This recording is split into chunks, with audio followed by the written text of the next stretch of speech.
Halo pemirsa, senang sekali rasanya Sorotan Dunia kembali hadir menemani Anda. Dengan beragam informasi dari mancanegara akan kami hadirkan untuk Anda. Bersama saya Selis Regar, ini dia Sorotan Dunia selengkapnya. Dan pemirsa, kita awali informasinya di mana Zohran Mamdani resmi dilantik sebagai wali kota New York. Pelantikan dilakukan tengah malam di sebuah stasiun kereta bawah tanah bersejarah di Manhattan.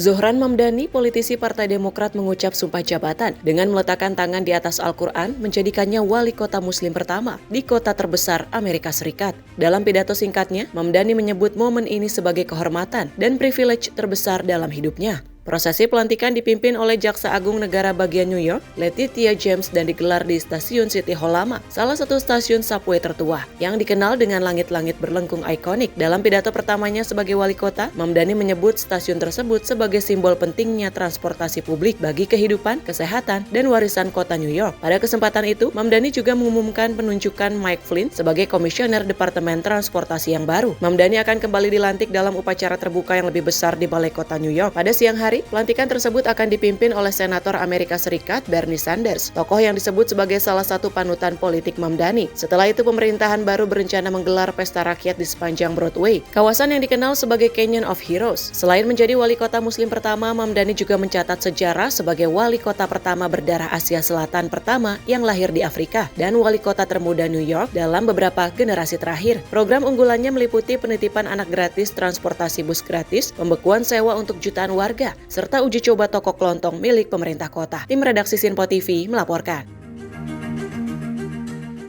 Serangan drone Rusia menghantam kota Odessa di selatan Ukraina. Akibat serangan tersebut, pemirsa, 6 orang terluka, 3 diantaranya merupakan anak-anak termasuk seorang balita.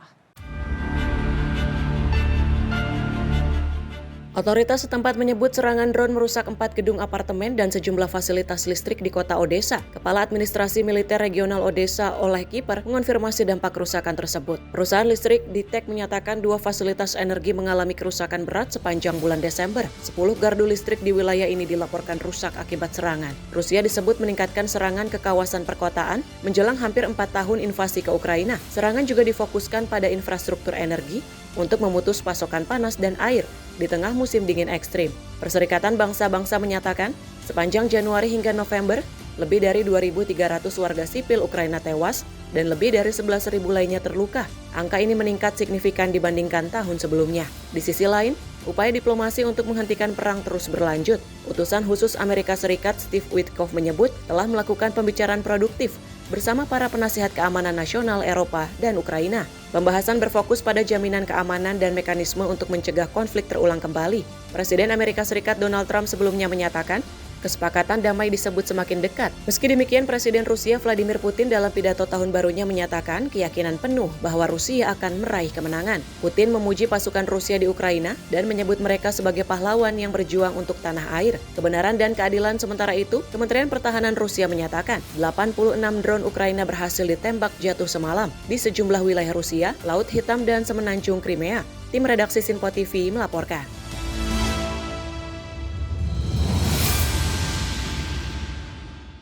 Kecelakaan kereta api terjadi di Peru di jalur wisata menuju situs bersejarah Machu Picchu. Tabrakan 2 kereta menewaskan 1 orang dan melukai 30 penumpang.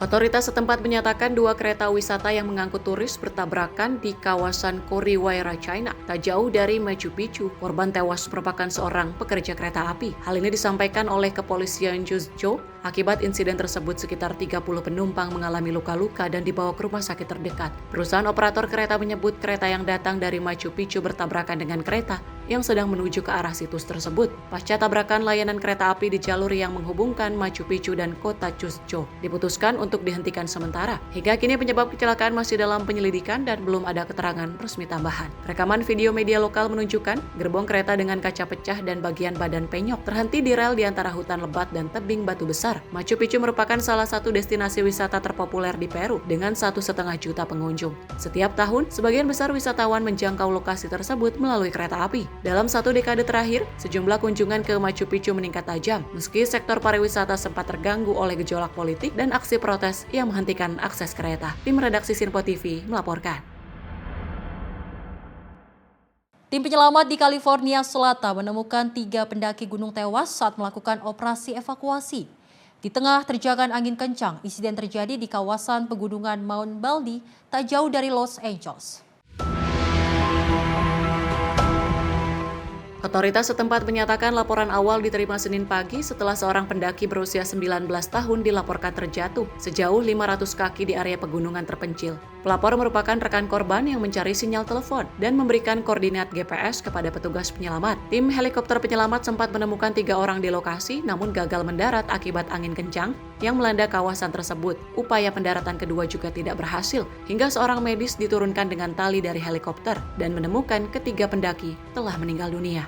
Otoritas menyatakan ketiga jenazah ditemukan di jalur Devil's Backbone Trail pada Senin malam sekitar pukul 7.30 waktu setempat. Hingga Selasa identitas korban belum diungkap dan penyebab kematian masih dalam penyelidikan. Wilayah California Selatan saat itu sedang dilanda angin santai yang sangat kuat dengan hembusan terisolasi mencapai 70 mil per jam. Insiden ini terjadi di kawasan Wilderness dekat lokasi meninggalnya aktor Hollywood Julian Sands 3 tahun lalu setelah dilaporkan hilang saat mendaki sendirian. Tim redaksi Sinpo TV melaporkan. Militer Cina kembali menggelar latihan tempur bersama di sekitar Taiwan. Memasuki hari kedua, Beijing menyebut latihan ini sebagai peringatan tegas bagi kekuatan pemisah serta campur tangan pihak luar. Pada Selasa waktu setempat, Cina mengerahkan unit udara Angkatan Laut dan pasukan rudal. Latihan dengan tembak langsung ini dilakukan di sekitar Selat Taiwan serta di utara, barat daya, tenggara, dan timur Pulau Taiwan. Latihan ini diberi nama Misi Keadilan 2025. Otoritas Taiwan menyatakan pasukan keamanan telah ditempatkan dalam kondisi siaga dan menggelar latihan respon cepat. Kementerian Pertahanan Taiwan menyebut latihan militer Cina menegaskan sikap agresif Beijing dan menjadikannya sebagai perusak utama perdamaian regional. Otoritas penerbangan Taiwan juga melaporkan lebih dari 100.000 penumpang internasional terdampak pembatalan dan pengalihan penerbangan. Latihan ini digelar setelah Cina mengecam keras rencana penjualan senjata Amerika Serikat ke Taiwan yang disebut bereaksi menjadi yang terbesar sepanjang sejarah. Beijing juga marah atas pernyataan Perdana Menteri Jepang yang menyebut militer Jepang dapat terlibat jika Cina menindak Taiwan. Meski tidak menyebut langsung Amerika Serikat dan Jepang, Kementerian Luar Negeri Cina menuduh partai berkuasa di Taiwan mencari kemerdekaan dengan meminta dukungan Amerika Serikat. Media resmi Cina menegaskan upaya tersebut akan berakhir kegagalan. Presiden Amerika Serikat Donald Trump menyatakan tidak mendapat pemberitahuan sebelum latihan digelar. Namun mengaku tidak terlalu khawatir. Trump menyebut Cina telah lama melakukan latihan naval di kawasan tersebut dan mengklaim memiliki hubungan baik dengan Presiden Cina Xi Jinping. Cina dan Taiwan telah diperintah secara terpisah sejak Perang Saudara tahun 1949. Meski memiliki pemerintah sendiri, Beijing tetap mengklaim Taiwan sebagai bagian dari wilayah kedaulatannya. Tim redaksi Sinpo TV melaporkan. Sementara itu pemirsa, mantan Perdana Menteri Bangladesh Khaleda Zia meninggal dunia pada usia 80 tahun. Kematian Khaleda Zia menandai berakhirnya era panjang persaingan politik yang membentuk sejarah Bangladesh selama beberapa dekade. Partai Nasionalis Bangladesh atau BNP mengkonfirmasi kabar wafatnya Khaleda Zia. Pada Selasa waktu setempat, Khaleda Zia dikenal sebagai perempuan pertama yang terpilih sebagai Perdana Menteri Bangladesh. Namanya melekat dengan persaingan politik panjang melawan Sheikh Hasina, putri tokoh kemerdekaan Bangladesh Sheikh Mujibur Rahman. Khaleda Zia pernah menghadapi sejumlah kasus korupsi yang selalu ia sebut sebagai bermotif politik. Pada Januari 2025, Mahkamah Agung Bangladesh membebaskannya dari kasus korupsi terakhir yang membuka peluang baginya untuk kembali ke panggung politik. Sejak dibebaskan dari penjara karena kondisi kesehatan pada tahun 2020, keluarganya berulang kali meminta izin agar Khaleda Zia dapat berobat ke luar negeri. Namun permintaan itu ditolak oleh pemerintah Sheikh Hasina.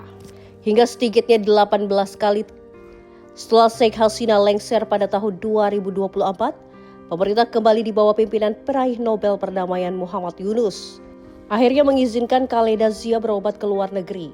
Khaleda Zia pergi ke London pada Januari Dan kembali ke Bangladesh pada bulan Mei, karir politik Khaleda Zia tidak terlepas dari sosok suaminya Presiden Ziaur Rahman. Ziaur Rahman merebut kekuasaan sebagai kepala militer pada tahun 1977 dan mendirikan Partai Nasionalis Bangladesh. Meski dipuji karena mereka membuka ruang demokrasi, Ziaur Rahman tewas dalam kudeta militer pada tahun 1981. Khaleda Zia kemudian menjadi tokoh sentral gerakan massa yang berhasil menumbangkan diktator militer H.M. Ershad. Pada tahun 1990, namun masa pemerintahannya juga diakhiri kontroversi, termasuk pemilu awal tahun 1996 yang diboikot partai-partai utama. Kebijakan luar negeri Khaleda Zia dikenal memiliki kedekatan dengan Pakistan dan sikap kritis terhadap India. Meninggalnya Khaleda Zia meninggalkan jejak panjang dalam sejarah politik Bangladesh sebagai tokoh perempuan yang berpengaruh dan kontroversial. Tim redaksi Sinpo TV melaporkan. Sebuah bom siklon menghantam wilayah utara Amerika Serikat, memicu badai salju parah di kawasan Midwest sebelum diperkirakan bergerak ke pantai timur. Sistem badai yang menguat menerjang dataran tinggi dan kawasan danau besar. Badai membawa angin kencang, salju tebal, serta hujan es dan hujan beku yang membuat kondisi perjalanan sangat berbahaya. Para ahli cuaca menyebut tekanan udara turun dengan cepat sehingga memenuhi kriteria sebagai bom siklon. Front dingin yang tajam menyebabkan suhu di bagian wilayah tengah Amerika Serikat turun hingga 50 derajat Fahrenheit dibandingkan hari sebelumnya. Angin kencang dan salju tebal memicu kondisi blizzard dengan wind chill berbahaya sehingga minus 30 derajat Fahrenheit di Dakota Utara dan Minnesota. Dinas Cuaca Nasional telah memperingatkan potensi whiteout condition yang dapat membuat perjalanan mustahil di sejumlah wilayah. Ribuan penerbangan mengalami penundaan dan ratusan penerbangan dibatalkan. Di Michigan bagian utara, salju menumpuk hingga 2 kaki dan diperkirakan salju tambahan masih akan turun meski dengan intensitas lebih rendah. Angin kencang di Danau Superior memicu gelombang setinggi 6 meter, memaksa sebagian besar kapal kargo mencari perlindungan di pelabuhan. Sementara itu di Danau Erie, angin kuat mendorong air ke arah timur, menyebabkan banjir di sekitar New York dan air surut di sisi Michigan. Warga setempat melaporkan dasar danau yang biasanya terendam, kini terlihat jelas bahkan sia-sia dermaga tua dan kendaraan badai ini diperkirakan akan terus menguat saat bertemu udara dingin dari Kanada dan udara hangat dari selatan Amerika Serikat. Tim redaksi Sinpo TV melaporkan. Dan dari petinju kelas berat dunia Anthony Joshua dilaporkan dalam kondisi stabil setelah terlibat kecelakaan mobil di Nigeria. Insiden tersebut menyebabkan 2 orang tewas yang diketahui merupakan sahabat dekat sekaligus anggota tim dari Joshua. Promotor Joshua Matchroom Boxing menyatakan bahwa petinju asal Inggris itu mengalami cedera dan dilarikan ke rumah sakit untuk pemeriksaan dan observasi. 2 korban tewas teridentifikasi sebagai Sinagami dan Latif Ayodele. Foto dan video yang beredar di media sosial menunjukkan Joshua dievakuasi dari kendaraan yang rusak parah dengan kondisi kesakitan. Pemerintah negara bagian Lagos dan Ogun menyatakan bahwa Joshua dan 1 korban lain yang dirawat dalam kondisi stabil dan tidak memerlukan tindakan darurat. Kecelakaan terjadi di Jalan Tol Lagos-Ibadan, salah satu jalur utama yang menghubungkan kota Lagos dengan negara bagian Ogun. Menurut penyelidikan awal dari otoritas keselamatan jalan, kendaraan yang ditumpangi Joshua melaju melebihi batas kecepatan, kehilangan kendali saat menyalip dan menabrak truk yang terparkir di pinggir jalan. Polisi menyatakan penyebab pasti kecelakaan masih dalam penyelidikan. Anthony Joshua sendiri duduk di kursi belakang saat insiden itu terjadi dan mengalami luka ringan. Nigeria diketahui merupakan tanah asal orang tua Joshua. Tim redaksi Sinpo TV melaporkan. Pemirsa, informasi selengkapnya kami hadirkan usai jeda. Tetap bersama kami di Sorotan Dunia.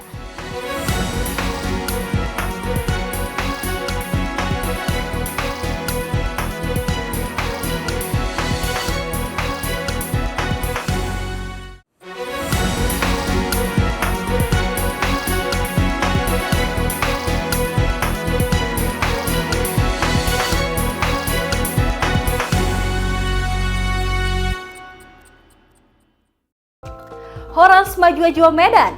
Untuk Anda yang berada di Bandar Baru, Sumatera Utara, kini Sinpo TV hadir di channel digital 28 UHF. Jangan lupa terus lakukan scan ulang secara berkala agar Sinpo TV hadir sebagai televisi terbaik di layar kaca Anda. Simpo TV, referensi berita politik masa kini.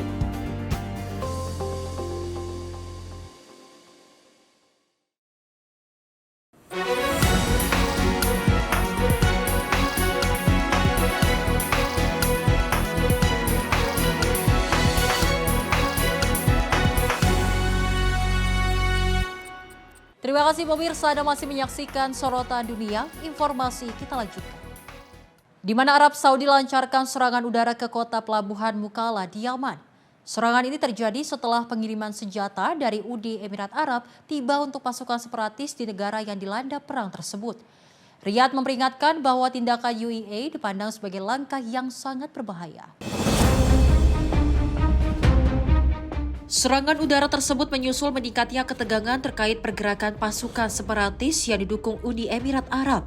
Kelompok ini dikenal sebagai Dewan Transisi Selatan atau Southern Transitional Council. Dewan Transisi Selatan bersama sekutunya mengeluarkan pernyataan yang mendukung kehadiran pasukan Uni Emirat Arab di Yaman. Namun di sisi lain, sejumlah kelompok yang bersekutu dengan Arab Saudi menuntut agar pasukan UEA menarik diri dari Yaman dalam waktu 24 jam. Menanggapi tuduhan tersebut, Uni Emirat Arab menyerukan sikap menahan diri dan kebijaksanaan. Abu Dhabi juga membantah tuduhan Riyadh terkait pengiriman senjata. Tak lama setelah itu, Uni Emirat Arab menyatakan akan menarik sisa pasukannya dari Yaman. Meski demikian, belum jelas apakah kelompok separatis yang didukung UEA akan melepaskan wilayah yang baru saja mereka kuasai. Konfrontasi ini dinilai berpotensi membuka front baru dalam perang Yaman yang telah berlangsung selama 1 dekade. Kondisi tersebut dapat memicu konflik antar kelompok yang sebelumnya berada di kubu yang sama melawan pemberontak Houthi yang didukung Iran. Ketegangan ini juga semakin menegangkan hubungan Arab Saudi dan Uni Emirat Arab.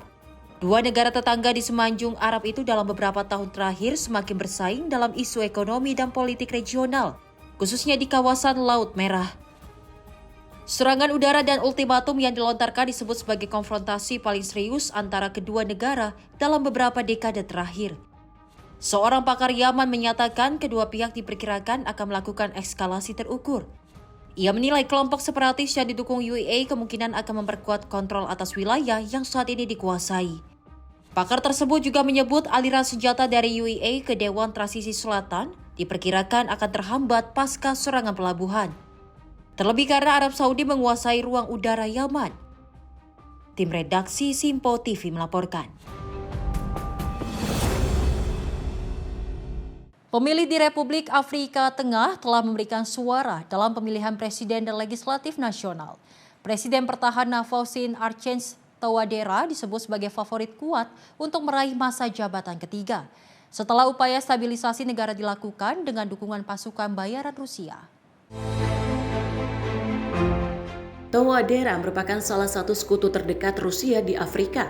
Analis menilai kemenangan masa ketiga akan semakin mengukuhkan kepentingan keamanan dan ekonomi Moskow di negara tersebut, di tengah meningkatnya sorotan internasional terhadap peran tentara bayaran Rusia di Afrika. Republik Afrika Tengah termasuk negara pertama di benua Afrika yang menerima kehadiran pasukan yang didukung Rusia. Moskow mengklaim kehadirannya untuk melindungi pemerintah dan memerangi kelompok bersenjata. Namun ketegangan meningkat tahun ini terkait tuntutan Rusia untuk menggantikan kelompok tentara bayaran Wagner dengan unit militer baru bernama Afrika Korps. Sekitar 2,4 juta pemilih terdaftar dalam pemilu nasional ini. Pemilihan kali ini menjadi yang terbesar dalam sejarah negara tersebut karena menggabungkan pemilu presiden, legislatif, regional, dan munisipal secara serentak. Proses pemungutan suara berlangsung relatif lancar, meski sempat terjadi keterlambatan di sejumlah TPS. Pemungutan suara ditutup sekitar pukul 7 malam waktu setempat dan dilanjutkan dengan penghitungan suara. Hingga kini penyelenggara pemilu belum menyampaikan data partisipasi pemilih. Hasil sementara diperkirakan akan diumumkan dalam waktu 1 pekan. Putaran kedua akan digelar jika tidak ada kandidat yang meraih lebih dari 50% suara. Touadera menghadapi 6 penantang, termasuk tokoh oposisi terkemuka, Anicet George Dologuele dan Henry Marie Dondra, keduanya mantan Perdana Menteri. Namun pemilu ini digelar tanpa partisipasi koalisi oposisi utama yang memboikot pemilihan, dengan alasan lingkungan politik tidak setara. Dengan dukungan Rusia, Touadera menjadikan keamanan, stabilitas, dan pemulihan ekonomi sebagai isu utama kampanyenya. Negara berpopulasi sekitar 5,5 juta jiwa ini telah lama dilanda konflik bersenjata. Republik Afrika Tengah telah mengalami kekerasan berkepanjangan sejak tahun 2013. Perjanjian damai tahun 2019 hanya meredakan konflik sebagian, dengan sejumlah kelompok bersenjata kembali angkat senjata. Keamanan menjadi faktor terpenting bagi para pemilih. Pasukan penjaga perdamaian PBB MINUSCA yang telah berada di negara itu sejak 2014 turut membantu pengamanan dan logistik pemilu. Tim redaksi Sinpo TV melaporkan. Pemirsa, badai musim dingin menerjang California Selatan saat liburan Natal. Hujan deras dan angin kencang memicu banjir bandang serta longsor di sejumlah wilayah. Otoritas setempat mengeluarkan perintah evakuasi dan peringatan darurat. Badai mulai menyapu wilayah California pada Rabu 24 Desember 2025. Para ahli cuaca memperingatkan potensi Natal terbasah dalam beberapa tahun terakhir. Daerah-daerah yang pernah terbakar awal tahun ini menjadi zona paling rentan. Petugas pemadam kebakaran San Bernardino menyelamatkan sejumlah orang yang terjebak di dalam mobil akibat lumpur dan puing yang mengalir deras menuju kota wisata pegunungan Redwood. Jalanan tertutup batu dan tanah longsor. Di Redwood, petugas melakukan penyisiran dari rumah ke rumah dan memberlakukan perintah bertahan di tempat. Video yang dirilis otoritas menunjukkan air deras dan lumpur mengalir ke pemukiman warga. Seorang warga bernama Dylan Brown terjebak bersama keluarganya di sebuah kabin sewaan. Akses keluar tertutup longsor. Bantuan justru datang dari para tetangga yang mengirim makanan dan perlengkapan bayi. Pejabat setempat menyatakan, hilangnya vegetasi akibat kebakaran hutan sebelumnya memperparah longsor. Hujan deras dengan cepat menarik puing dari pegunungan. Peringatan banjir juga diberlakukan di wilayah pesisir termasuk Malibu, serta sejumlah daerah di lembah Sacramento dan Teluk San Francisco. Otoritas mengimbau warga untuk tetap waspada dan mematuhi arahan evakuasi. Hingga kini belum dilaporkan adanya korban jiwa, namun proses penyelamatan dan pemantauan cuaca masih terus dilakukan. Tim redaksi Sinpo TV melaporkan. Sebuah pesawat kecil Angkatan Laut Meksiko jatuh di lepas pantai Texas saat menjalankan misi kemanusiaan. Insiden ini pemirsa menyebabkan 6 orang tewas dan meninggalkan satu keluarga dalam kesedihan mendalam.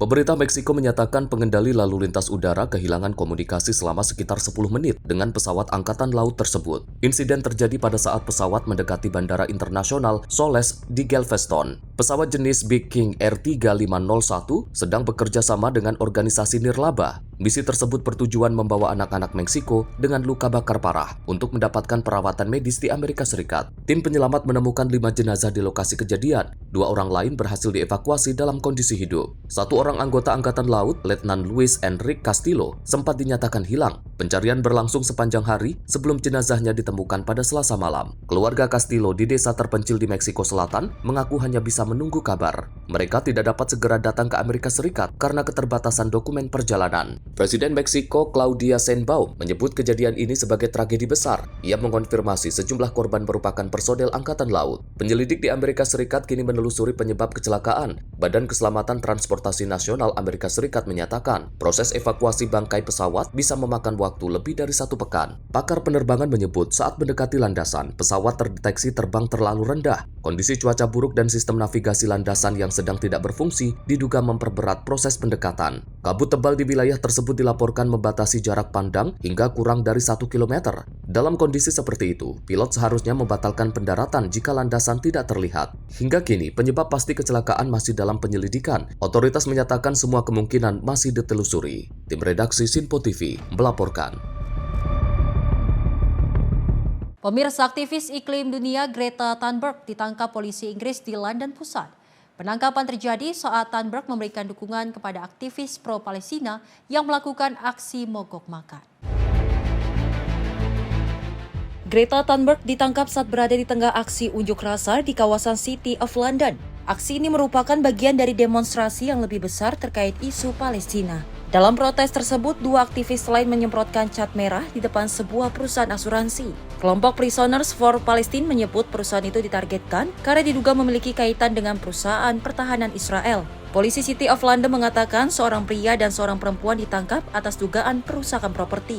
Seorang perempuan lain juga ditahan atas dugaan mendukung organisasi terlarang. Hingga saat ini polisi belum menyebutkan identitas para terduga sesuai prosedur hukum Inggris. 8 anggota kelompok Palestine Action saat ini melakukan mogok makan. Mereka memprotes penahanan tanpa jaminan sambil menunggu persidangan atas berbagai tuduhan terkait aksi sebelumnya. 2 peserta mogok makan dikabarkan telah menjalani aksi tersebut selama 52 hari. Kelompok pendukung menyebut kondisi mereka memasuki tahap kritis. Pemerintah Inggris menegaskan tidak akan mencampuri proses hukum. Menurutnya, keputusan terkait penahanan dan jaminan sepenuhnya menjadi wewenang pengadilan. Greta Thunberg sebelumnya juga pernah berhadapan dengan hukum. Pada Februari 2024, ia dibebaskan dari tuduhan menolak perintah polisi dalam aksi protes konferensi industri energi. Aktivis asal Swedia tersebut dikenal sering melakukan aksi pembangkangan sipil dan telah beberapa kali didenda di Swedia maupun Inggris. Tim redaksi Simpo TV melaporkan. Aktor dan sutradara Palestina terkemuka Muhammad Bakri meninggal dunia di usia 72 tahun. Bakri dikenal luas sebagai sosok seniman sekaligus figur kontroversial yang menyuarakan identitas dan pengalaman Palestina melalui karya film dan juga teater.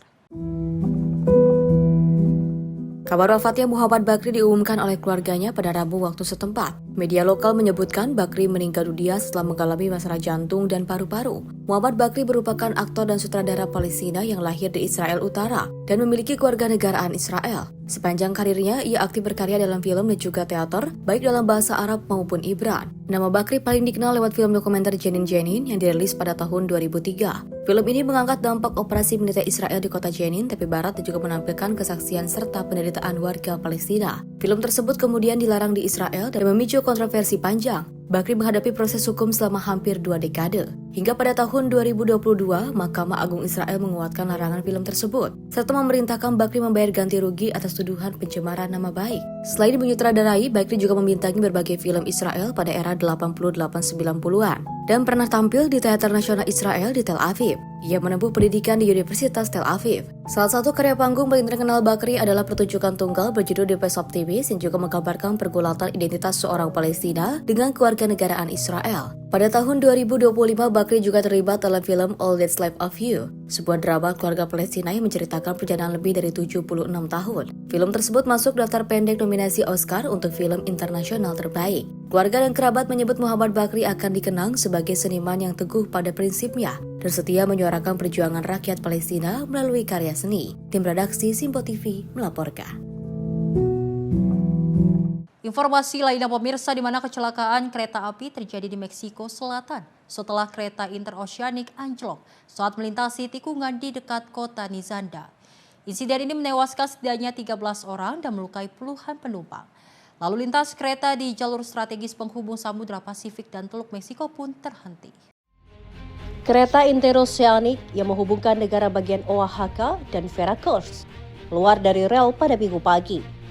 Terdapat 241 penumpang dan 9 awak di dalam kereta. Presiden Meksiko Claudia Sheinbaum mengkonfirmasi jumlah korban melalui media sosial. Selain 13 orang meninggal dunia, 98 lainnya dilaporkan terluka dengan 5 orang dalam kondisi serius. Presiden Sheinbaum menginstruksikan Sekretaris Angkatan Laut dan pejabat Kementerian Dalam Negeri untuk segera menuju lokasi. Mereka diminta memberikan bantuan langsung kepada korban dan keluarga yang terdampak. Gubernur Oaxaca Salomon Jara menyatakan berbagai lembaga pemerintah telah diterjunkan ke lokasi untuk proses evakuasi dan penanganan medis. Penyebab pasti anjloknya kereta masih dalam penyelidikan otoritas setempat. Kereta interoceanic merupakan proyek nasional yang diresmikan pada tahun 2023. Jalur ini dirancang sebagai koridor perdagangan strategis yang menghubungkan pelabuhan Salina Cruz di Pasifik dengan Coatzacoalcos di Teluk Meksiko. Pemerintah Meksiko menyatakan operasi kereta akan ditangguhkan sementara sampai proses evakuasi dan investigasi selesai. Tim redaksi Simpo TV melaporkan. 2 helikopter bertabrakan di udara di negara bagian New Jersey. Insiden ini pemirsa menyebabkan 1 orang tewas dan 1 orang lainnya mengalami luka kritis. Kecelakaan terjadi pada Minggu pagi di sekitar Bandara Munisipal Hamilton. Kepala Kepolisian Hamilton Kevin Friel menyatakan bahwa petugas darurat menerima laporan kecelakaan penerbangan sekitar pukul 11.25 waktu setempat. Rekaman video dari lokasi kejadian menunjukkan salah satu helikopter berputar cepat sebelum jatuh ke tanah. Api sempat melalap salah satu helikopter dan berhasil dipadamkan oleh petugas kepolisian dan pemadam kebakaran. Badan Penerbangan Federal Amerika Serikat menyebut kecelakaan ini sebagai tabrakan di udara. Insiden melibatkan 2 helikopter jenis Aerostrom F-28A dan Aerostrom 280C. Masing-masing helikopter hanya ditumpangi oleh seorang pilot. 1 pilot dinyatakan tewas di lokasi, sedangkan pilot lainnya dibawa ke rumah sakit. Dalam kondisi mengancam jiwa, pemilik kafe di sekitar lokasi mengatakan kedua pilot merupakan pelanggan tetap dan sering sarapan bersama sebelum terbang. Warga setempat yang menyaksikan kejadian tersebut mendengar suara keras. Sebelum kedua helikopter kehilangan kendali dan jatuh, Badan Keselamatan Transportasi Nasional bersama FAA akan melakukan penyelidikan menyeluruh. Penyelidik akan meneliti komunikasi antar pilot serta kemungkinan kegagalan prosedur melihat dan menghindari di udara. Meski saat kejadian cuaca berawan, angin dilaporkan ringan dan jarak pandang dalam kondisi baik. Tim redaksi Simpo TV melaporkan. Sementara itu pemirsa, sebuah fenomena alam langka terekam di Waduk Fushun Timur Laut Cina. Gelombang air tampak bergerak secara vertikal dan menyerupai awan yang melayang di atas permukaan air. Para ahli menyebut kejadian ini terjadi akibat kontras suhu ekstrim antara air dan juga udara. Inilah rekaman dari lokasi yang menunjukkan pola gelombang tidak biasa di permukaan Waduk Fushun di Provinsi Liaoning, Cina, Timur Laut. Gelombang tampak bergerak secara vertikal dan sekilas menyerupai gumpalan awan putih yang melayang di atas air sebelum perlahan menghilang. Fenomena tersebut dikenal dengan nama Haihao atau Sea of Vastness. Menurut para ahli, Haihao merupakan jenis kabut evaporasi yang terbentuk saat air hangat melepaskan uap dalam jumlah besar ke udara yang jauh lebih dingin. Kondisi ini biasanya terjadi saat suhu udara turun secara tiba-tiba, sehingga terjadi perbedaan suhu yang tajam antara air dan udara di atasnya. Dampaknya, permukaan air tampak seperti mendidih. Waduk Fushun, yang resmi dikenal sebagai Waduk Dahuofang, merupakan sumber air utama sekaligus kawasan wisata alam. Waduk ini memiliki kapasitas penyimpanan air lebih dari 2,18 miliar meter kubik. Fenomena langka ini pun menarik perhatian masyarakat dan warga sekitar yang menyaksikan secara langsung. Tim redaksi Simpo TV melaporkan. Pemimpin Korea Utara Kim Jong-un memantau langsung uji coba sistem persenjataan terbaru negaranya. Selain uji rudal, Kim juga meninjau pembangunan kapal selam strategis bertenaga nuklir yang diklaim akan memperkuat daya tangkal Korea Utara. Pemimpin Korea Utara Kim Jong-un menyaksikan uji coba penembakan rudal baru anti pesawat ketinggian tinggi dan jarak jauh yang masih dalam tahap pengembangan. Gambar yang dirilis kantor berita resmi KCNA pada hari Kamis 25 Desember 2025 menunjukkan Kim Jong-un memantau peluncuran rudal dari pusat komando. Rudal terlihat meluncur ke langit meninggalkan jejak asap tebal. Menurut KCNA, uji coba tersebut dinyatakan berhasil. Rudal diklaim menghantam target simulasi secara akurat pada ketinggian 200 km. Pada hari yang sama, Kim Jong-un juga meninjau proyek pembangunan kapal selam strategis bertenaga nuklir seberat 8.700 ton. Dalam kunjungan tersebut, Kim didampingi putrinya Kim Ju-ae serta sejumlah pejabat tinggi pemerintah. Kapal selam tersebut disebut sebagai langkah balasan atas rencana Korea Selatan yang bersama Amerika Serikat berencana membangun kapal selam serang bertenaga nuklir. Berdasarkan rencana 5 tahun pengembangan persenjataan yang ditetapkan pada tahun 2021, kapal selam nuklir ini ditargetkan rampung pada akhir tahun 2025. Saat ini, hanya 6 negara di dunia yang memiliki kapal selam strategis bertenaga nuklir, yaitu Amerika Serikat, China, Rusia, Inggris, Prancis, dan India. Tim redaksi Simpo TV melaporkan. Dan dari Presiden Amerika Serikat, Donald Trump menegaskan Ukraina dan Rusia kini berada lebih dekat dari sebelumnya menuju kesepakatan damai. Pernyataan itu disampaikan saat Trump menjamu Presiden Ukraina Volodymyr Zelensky di resort pribadinya di Florida. Meski demikian, pemirsa, Trump mengakui negosiasi masih rumit dan berpotensi gagal yang bisa membuat perang berlarut selama bertahun-tahun. Pernyataan Trump muncul setelah ia dan Zelensky melakukan pembicaraan tatap muka. Pertemuan itu digelar menyusul panggilan telepon selama 2,5 jam antara Trump dan Presiden Rusia Vladimir Putin. Trump menyebut percakapan tersebut sangat baik. Trump menegaskan keyakinannya bahwa Putin masih menginginkan perdamaian. Namun pernyataan itu disampaikan di tengah serangan terbaru Rusia ke wilayah Ukraina yang terjadi saat Zelensky terbang ke Amerika Serikat untuk putaran diplomasi terkini. Dalam konferensi pers, Trump menyebut Rusia ingin melihat Ukraina berhasil. Ia berulang kali memuji Zelensky sebagai pemimpin yang berani. Kedua pemimpin mengakui masih ada isu sensitif yang belum terselesaikan. Di antaranya status wilayah Ukraina yang saat ini dikuasai Rusia, serta jaminan keamanan agar Ukraina tidak kembali diserang di masa depan. Setelah pertemuan, Trump dan Zelensky melakukan panggilan bersama dengan para pemimpin Eropa, termasuk Presiden Komisi Eropa Ursula von der Leyen, serta pemimpin Finlandia, Prancis, Jerman, Inggris, dan Polandia. Zelensky menyebut Trump setuju untuk kembali menjamu para pemimpin Eropa, kemungkinan pada Januari mendatang. Pertemuan itu bisa digelar di Washington atau lokasi lain. Dalam pernyataannya, Zelensky menyampaikan terima kasih kepada Trump. Ia menegaskan Ukraina siap untuk mencapai perdamaian. Tim redaksi Sinpo TV melaporkan. Dan pemirsa, informasi menarik lainnya akan kami hadirkan usai jeda. Tetap bersama kami di Sorotan Dunia.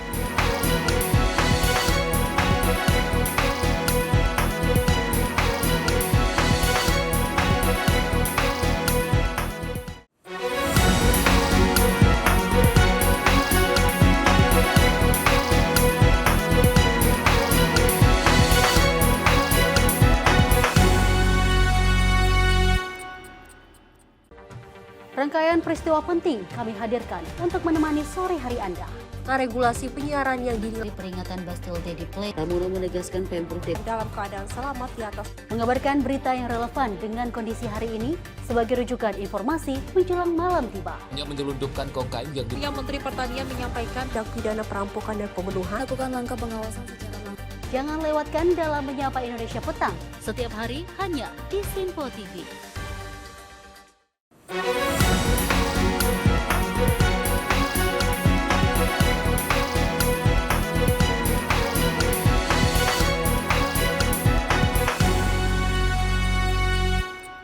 Masih bersama kami pemirsa dalam Sorotan Dunia bersama saya Selis Rega. Informasi kita lanjutkan.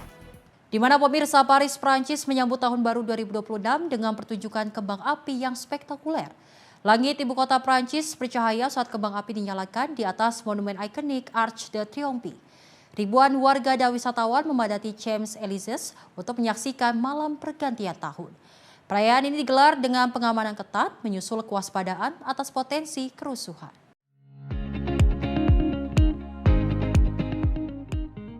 Rekaman video ini menunjukkan warna-warni kembang api di langit Paris, tepat di atas Arc de Triomphe.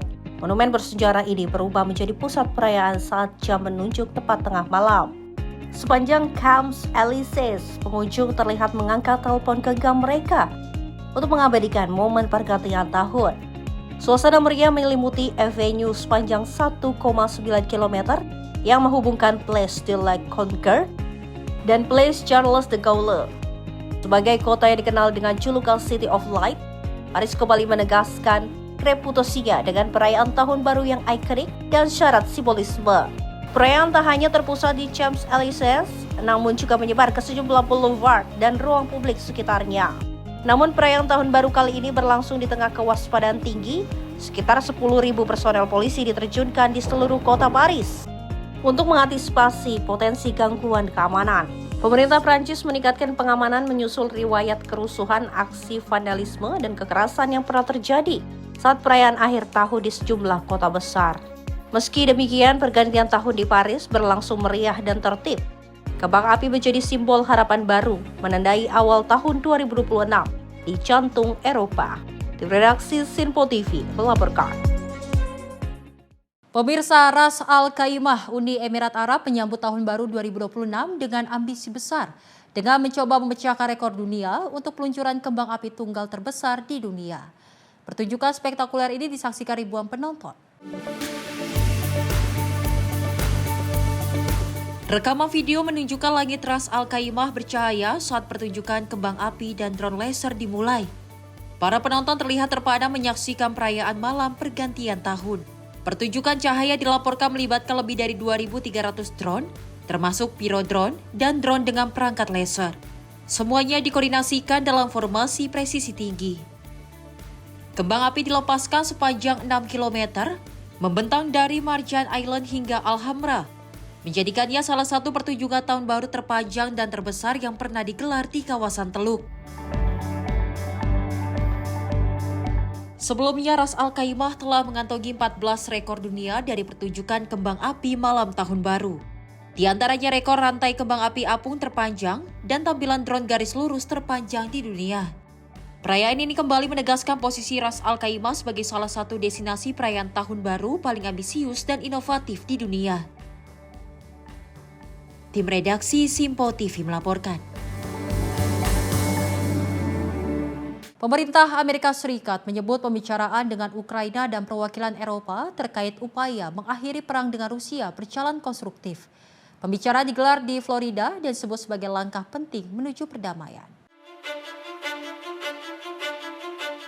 Utusan khusus Gedung Putih Steve Witkoff menyatakan, dialog dengan Ukraina dan negara-negara Eropa berlangsung produktif. Pembicaraan bertujuan menyamakan strategi bersama antara Washington, Kiev, dan mitra Eropa. Witkoff menegaskan prioritas bersama adalah menghentikan korban jiwa, menjamin keamanan, serta menciptakan kondisi bagi pemulihan dan stabilitas Ukraina. Ia menyebut perdamaian harus menjadi dasar bagi masa depan yang stabil dan bermartabat. Upaya diplomatik ini merupakan bagian dari langkah pemerintah Presiden Donald Trump untuk mengakhiri perang yang telah berlangsung hampir 4 tahun. Namun proses tersebut dihadapkan pada tuntutan yang bertentangan antara Moskow dan Kiev. Di saat bersamaan negosiasi dengan Rusia juga terus berjalan. Utusan Kremlin menyebut pembicaraan dengan pihak Amerika Serikat berlangsung konstruktif dan akan dilanjutkan. Presiden Ukraina Volodymyr Zelensky menyatakan, upaya diplomatik berkembang cepat. Ia menyebut tim Ukraina di Florida terus bekerja intensif dengan pihak Amerika.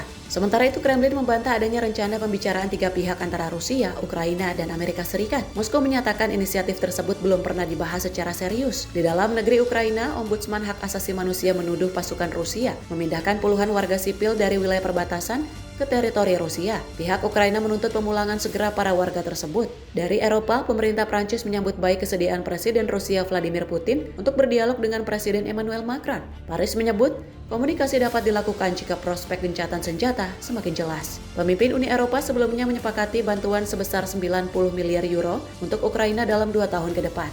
Dana tersebut akan digunakan untuk kebutuhan militer dan ekonomi di tengah konflik berkepanjangan. Tim redaksi Sinpo TV melaporkan. Bentrokan bersenjata terjadi di kota Aleppo, Suriah. Pasukan pemerintah transisi Suriah terlibat konfrontasi dengan kelompok Kurdi Syrian Democratic Force atau SDF. Insiden ini pemirsa dilaporkan menyebabkan korban jiwa dari kalangan warga sipil. Inilah rekaman video yang menunjukkan tembakan senjata mesin menerangi jalanan kota Aleppo yang terlihat kosong. Suara tembakan bertubi-tubi dan ledakan terdengar di sejumlah titik. Pasukan pemerintah transisi Suriah dilaporkan terlibat bentrokan dengan pasukan Kurdi SDF yang didukung Amerika Serikat.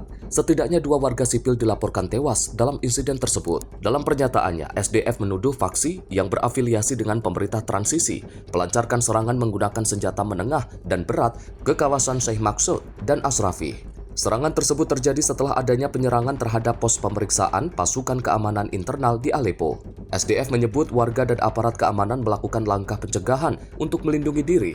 Mereka juga menyatakan 5 warga sipil termasuk seorang anak tewas dalam bentrokan tersebut.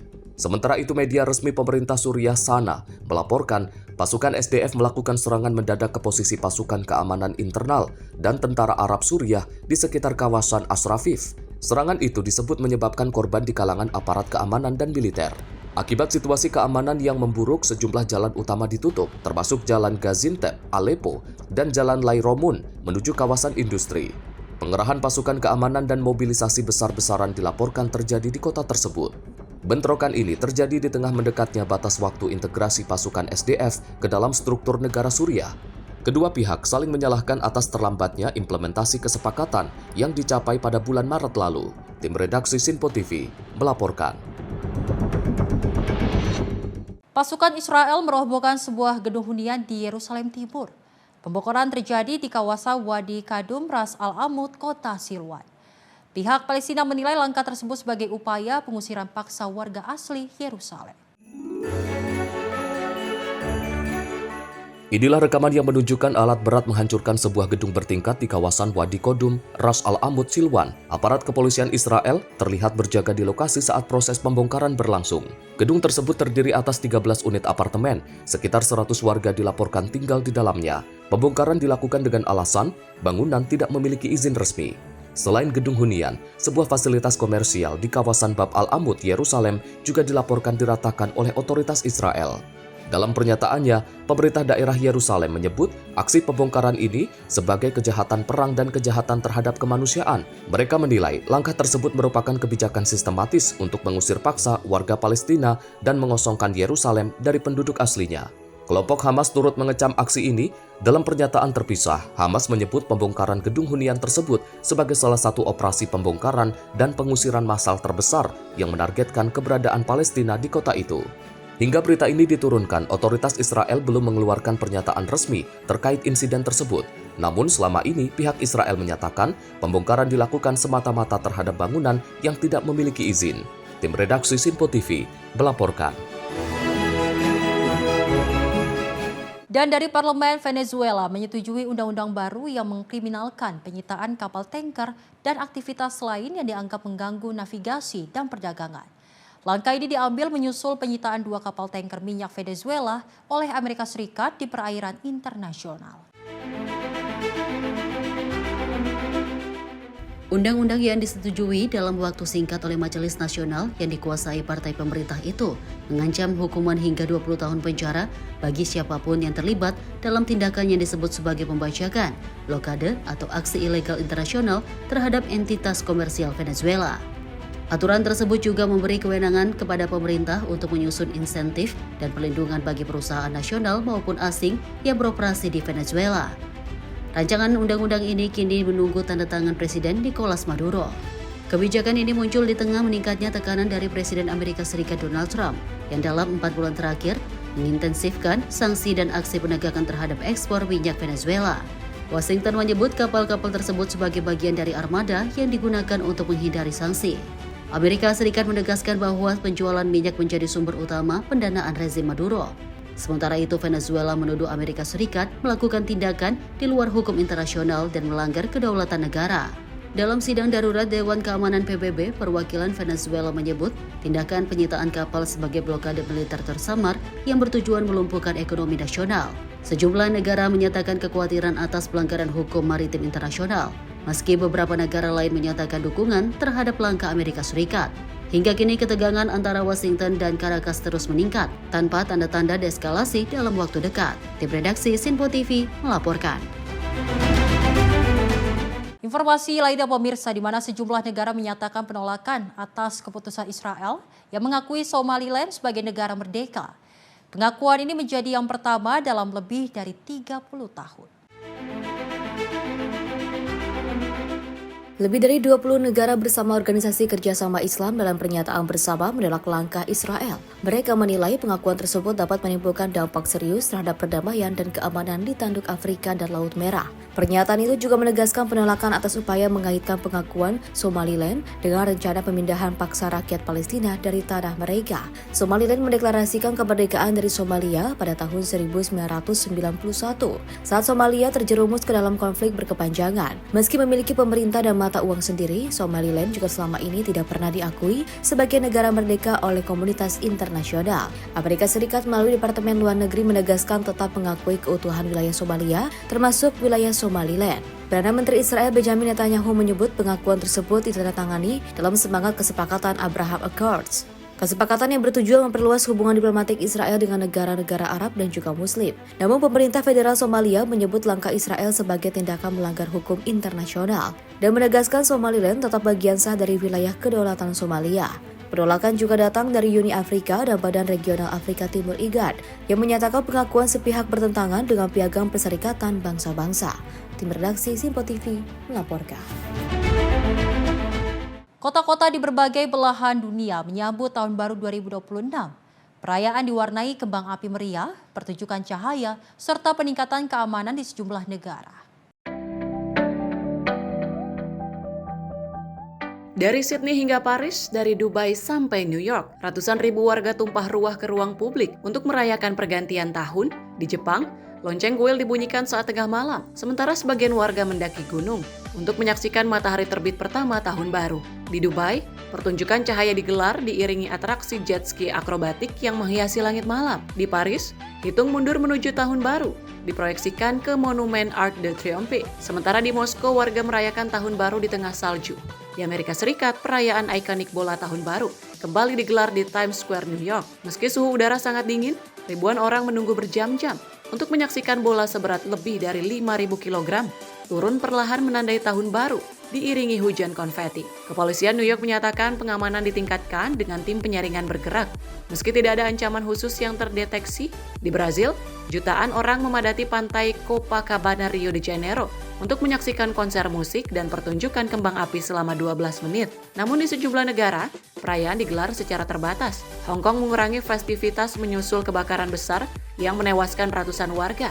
Indonesia juga mengurangi perayaan sebagai bentuk solidaritas terhadap korban banjir dan longsor di Sumatera. Kembang api di Bali diganti tarian tradisional. Australia menyambut tahun baru dengan nuansa keprihatinan setelah insiden penembakan massal mematikan. Sementara di Gaza, warga Palestina berharap tahun baru membawa akhir konflik dan perdamaian yang telah lama dinantikan. Di Eropa, kembang api menghiasi langit dari Roma hingga London. Paus Leo ke-14 menyerukan kehangatan dan solidaritas bagi sesama. Sejumlah negara seperti Yunani dan Siprus memilih kembang api rendah suara untuk memberi kenyamanan bagi anak-anak dan hewan peliharaan. Tim redaksi Sinpo TV melaporkan. Militer Cina kembali menggelar latihan tempur bersama di sekitar Taiwan. Memasuki hari kedua, Beijing menyebut latihan ini sebagai peringatan tegas bagi kekuatan pemisah serta campur tangan pihak luar.